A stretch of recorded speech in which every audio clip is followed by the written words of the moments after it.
Can you brief me about your experience in the modules of ServiceNow?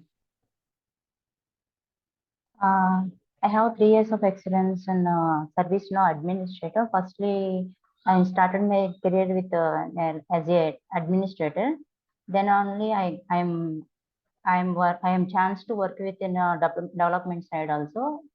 I have a work on some ITSM modules like incident change management, problem management, knowledge management, the content management. So, all the ITSM modules. Okay. The creating business rules. I have developed some scoped applications like by using business rules, client scripts, UI policies, UI data policies, workflows, flow designer. I create Yeah. some scoped applications also. Okay. Okay, great. So what is the basic difference between incident and a problem? Like how will we differentiate between those two? Something is happened to something unwanted interruption is happened to in our application, that is called incident. This problem is repeatedly appearing so, repeatedly appearing and appears to some more number of users. That is called problem. Okay, okay. So you have mentioned service catalogs here. So Yeah. have you created some service catalogs or you have used out of the boxes only? I have created a service catalog also. Okay, okay. So I have one question regarding this service catalog. So there is one requirement where, let us say there is an user and we don't want him or her to show that catalog item. So how will Okay. we do that? By providing the by using the user criteria, user some of in the service catalog we have an option called user criteria. In user criteria we provide the role who can access this particular catalog item. We provide that role to that user. Then that user only see that catalog item Okay, we by can using also user criteria. yeah, we can also directly assign that user in the user criteria. You are saying it is correct. We can Okay. directly give that username also. In there is one Okay. field user, we can give that also. Ah, And there are user. yeah. So on the basis of like you said, there is one user. Are there Okay. any other fields also? Like, are there any other criteria through which we can Groups, roles, and company, okay. location. Okay. So once you So many. create this user criteria, like where will you attach this? Like how will it Cat, work for that service, that catalog item? uh, in uh, uh, in catalog item, first we create the catalog item. Then after saving that catalog item, we in related links we have made it up appears the user criteria, catalog data lookup rules available for, not available for Correct. uh, Oh, some in related links we have we find that user criteria. yes, yes. Okay. Okay. So next we will One question regarding catalog items. yeah. So, can you create a report on catalog variables? Catalog variables. So, I have a catalog item which is Okay. associated with some variables actually. So, what Okay. my requirement is, I need a report on that particular catalog item with the variables. We can create a report by using the script. By Okay. we write a script. How will you achieve it? And create in a task and a task activity in a workflow. In task activity we create a create task and on our option is available. In create task then we by creating task we produce the reports or records by using scripting. I think. But even though if you create even a task, still I need a report with those variables, including RITM name, RITM number. What is the RITM number? Yep. I don't know, sir. Okay. So just to tip that regarding, using database views, you can create that. Just figure it out how you can do. Okay. Okay. Yeah. Okay, so here you have also written that you have worked on UI actions. Yeah. So have you done scripting on UI actions? Yeah. Okay, Some so basics. Okay. yeah, what type of scripting is used? Client side or server side? Both side we use. Okay, how can we use server side script in UI actions? Server side scripting UI action by some GSFP submit null comma action G underscore form dot get a form element and then action M. This particular code will by particular code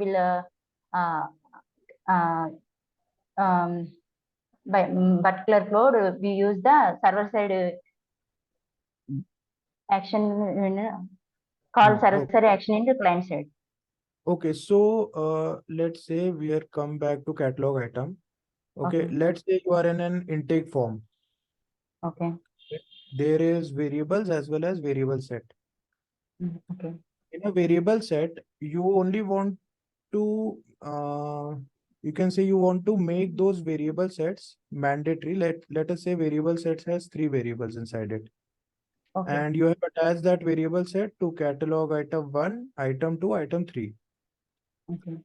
Now the requirement is just to make those variable set mandatory only for catalog item 1. How will we do that?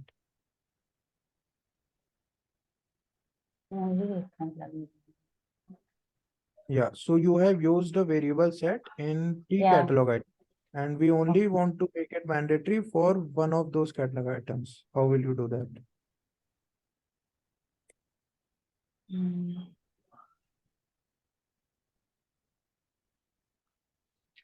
I think data lookups, catalog data lookups.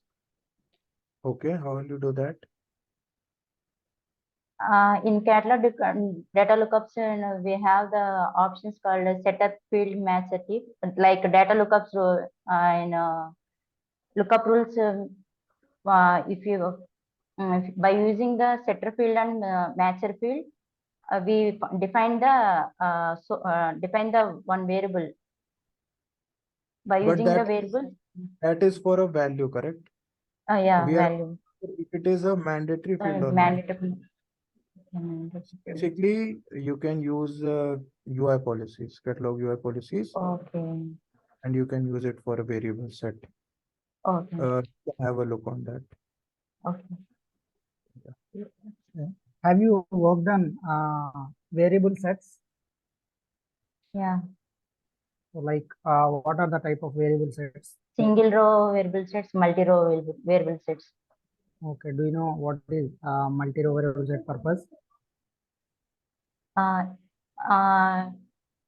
In multi-row variable sets, we define the variables in multiple. Like in a single row variable set, by using single row variable set in a catalog item, only one variables and one particular one set of variables we can define. But in multiple variable sets, we use at a time use at a time multiple rows. Okay. Like requested for in single row variable set, we use the only one type of variables. Okay. So how will you print that multi-row variable set data in the email notification? Data email notifications. So can you print it directly? Like dot variables, or will you use some other method?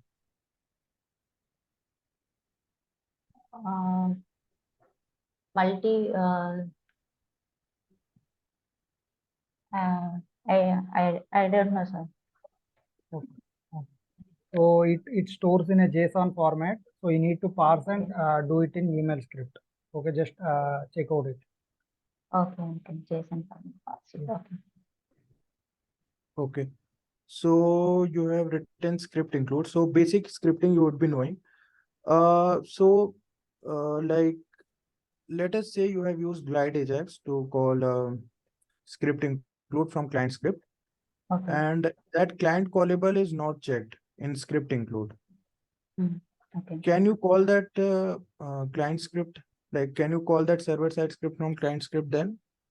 No. Okay, so what will you like? How will you proceed up with that? If you call to server side scripting include to we using GlideAjax, we check the client callable, then only we can call the script include in a client side only. Okay, but By that using client add param. Okay. Okay, that script include which you wrote, the client Okay. callable was not checked. Okay. So yeah, how will you proceed with that? You know, right? Once you click on that checkbox, that abstract Ajax processor class comes up. Yeah. So you have not, like, while creating the script include, you didn't like activated that checkbox. How will you proceed with that?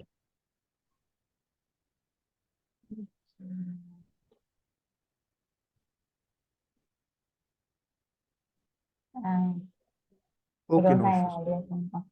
idea. Yeah. So okay. Okay, so you have worked on ACLs, right? How, like, ACLs are basically used to restrict some things which we are showing. What are the ways like we can give those restrictions in an ACL? There are two types of restrictions in table level and field level ACL rules. Okay. In table level means table level rules, field level ACL rules.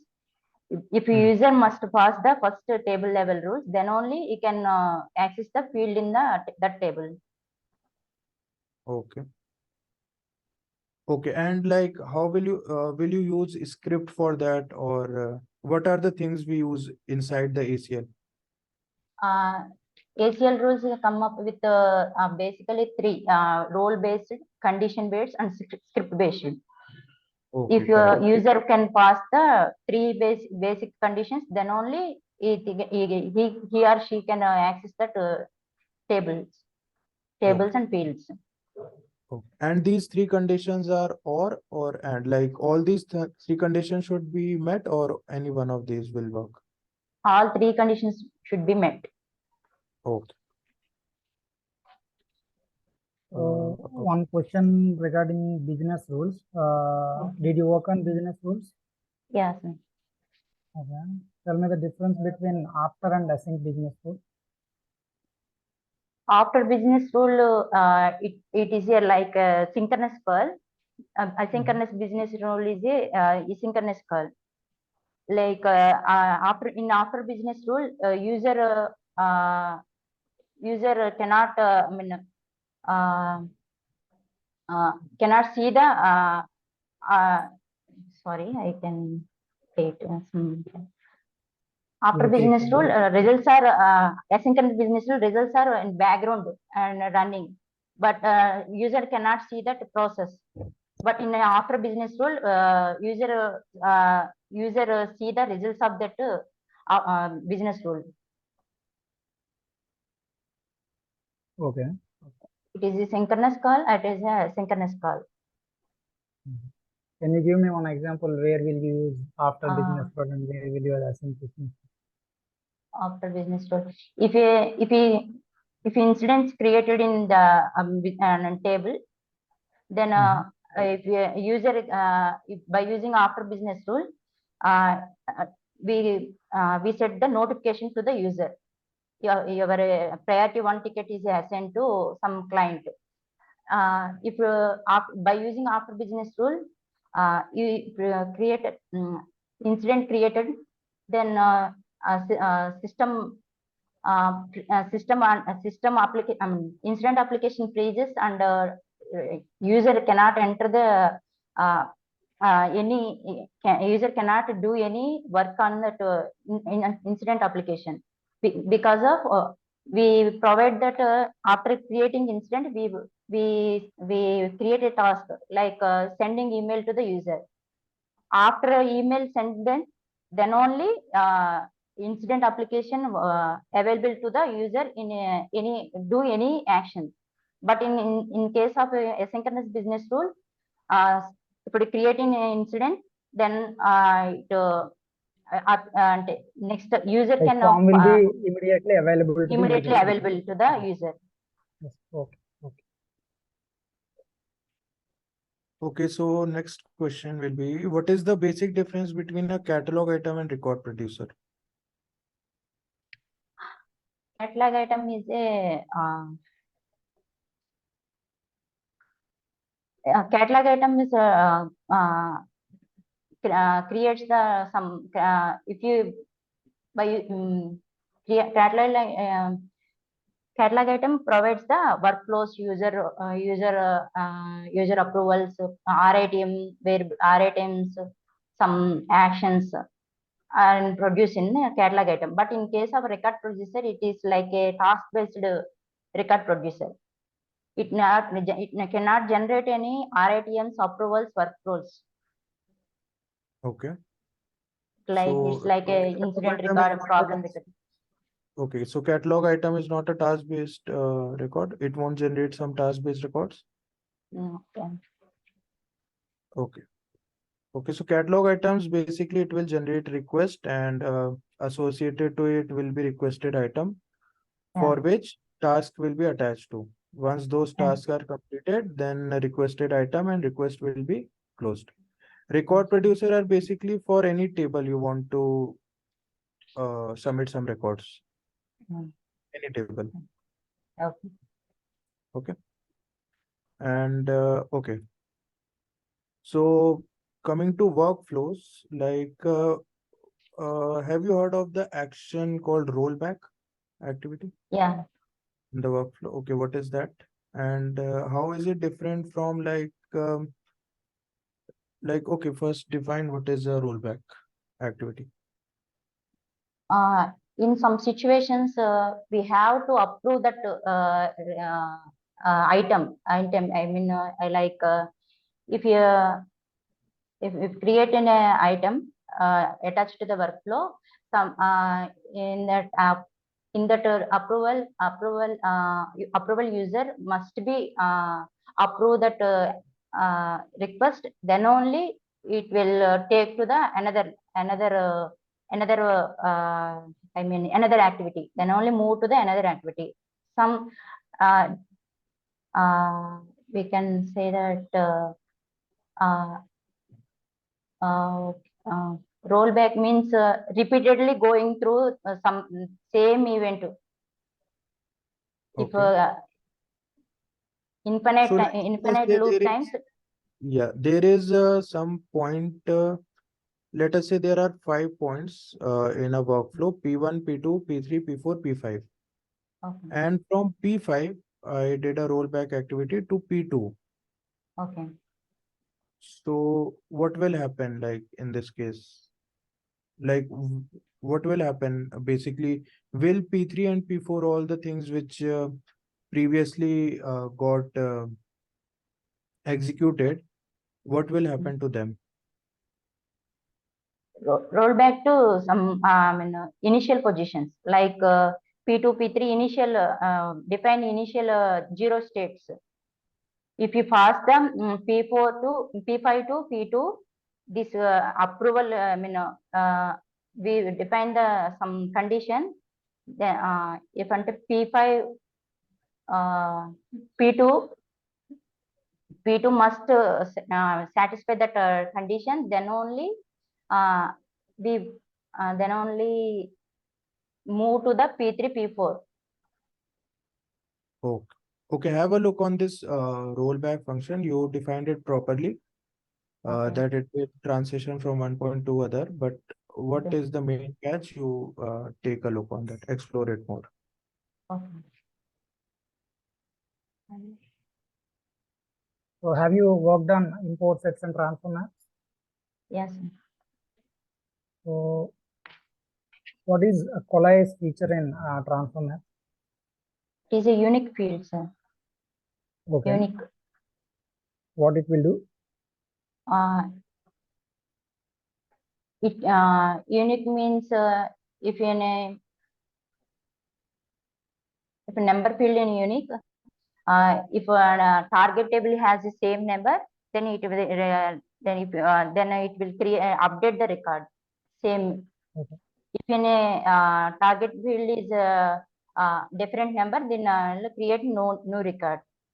We define the uniqueness of the fields. Okay. So what are the transform map script types? Transform map type, robust transfer map. Script types. Transform Script there types, are okay. On start, transform on script, after, on submit, on foreign insert, on complete. So on start transform script is for entire On start for entire records. Before on start transfer map is before Excel sheet entire Excel sheet. If any transforms Excel sheet to target instance, any work we have to done, then we use the on start transform scripts. Okay, so how can we call a script include from a business rule? Script include from business rule. Yeah. So like the basic method of calling a script include from client side will be a GlideAjax. Yeah. How will we call it from this side? SNC synchronizer dot execute now script include name. Okay. Can we not just write new and API name dot the function which we want to call? Yeah, that also Yeah, we can do right. that. Yes. Okay. Um.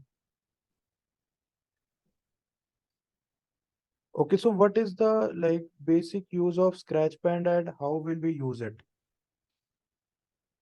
Displays the server side values to the client side. Okay, and like, what is when it is used? Through which BR can we use this Scratchpad?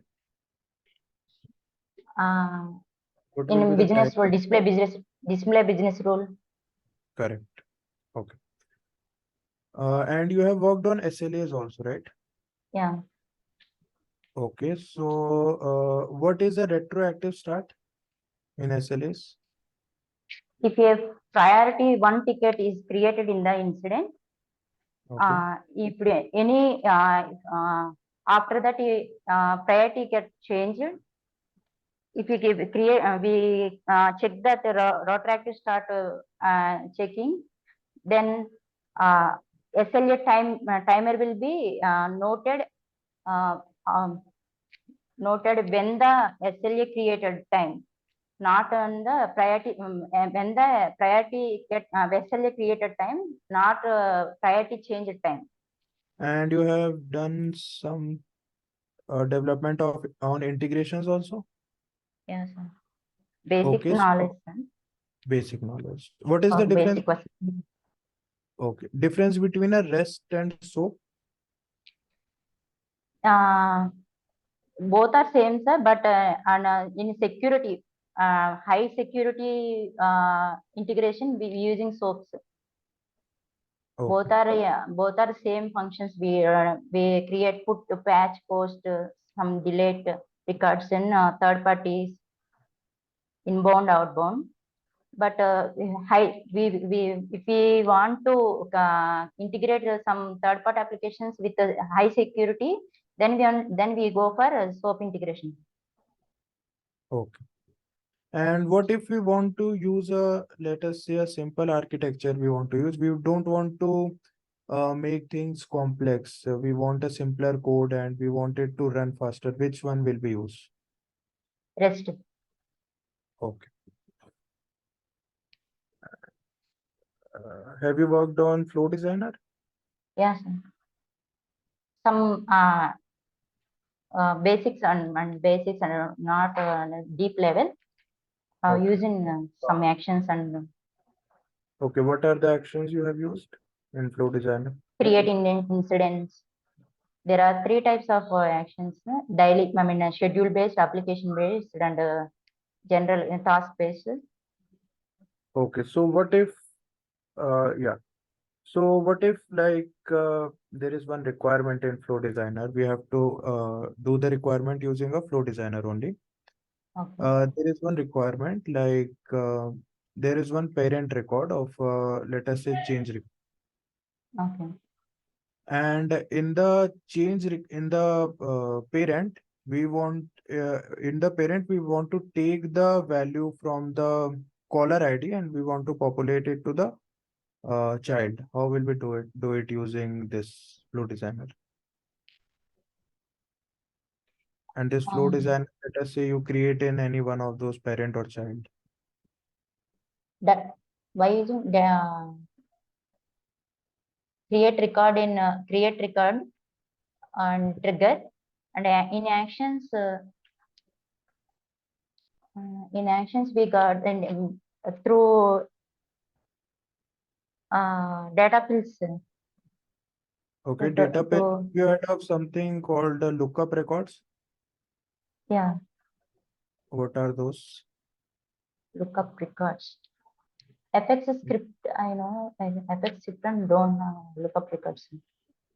Okay. Okay, go through these lookup records. These are important in Flow Designer. Yeah. Okay. Hi all. So this meeting is going to be ending in 10 minutes. So you guys can quickly wrap up and then provide her some feedback. Okay. Yeah. Okay. So from my side, like, yeah, it is done. And mostly you have basic understanding. And apart from that, like, go through normal concepts in Flow Designer, like lookup records. And yeah, if you get chance, you can get scripting in REST, scripted REST APIs. That will be very helpful. And your resume also looks fine, but since you are having 3 years of experience, like my suggestion would be to keep it only of 1 page, like 1 page more than enough. Yeah. I think you have created the resume of 3 pages. 1 page resume will be enough. Yeah. And since you are now a ServiceNow developer, so these things are not required that much. You just put the development you have done, that will be sufficient. Okay. One suggestion from my end is whatever you are writing in the resume, just make sure that you know most of the things in the topic. So you have mentioned UI pages, right? So did you create any UI pages? No. Like, have you customized anything in UI page? I'm not sure about that. Your page is not sure about that. Yes. Okay. So remove those kind of things if you don't know for sure. Okay. Okay. Okay. If you have some minimum idea, okay, that's fine. But if you don't have that much idea, just try to remove that. Okay. So hi, I'm Rohit. So in my side, for feedback for you is you have little less confidence. So I'll say that whenever you give the answer, be more confident, express what you are trying to say to your interviewer, right? So whenever you give the answer, be more confident. Like sometime, if you don't know the answer, just express that you don't know or you have not worked on that module. But whenever you know the answer, be on loud and then, to be on point that this is the things that work for that. Right? That's the thing. Okay.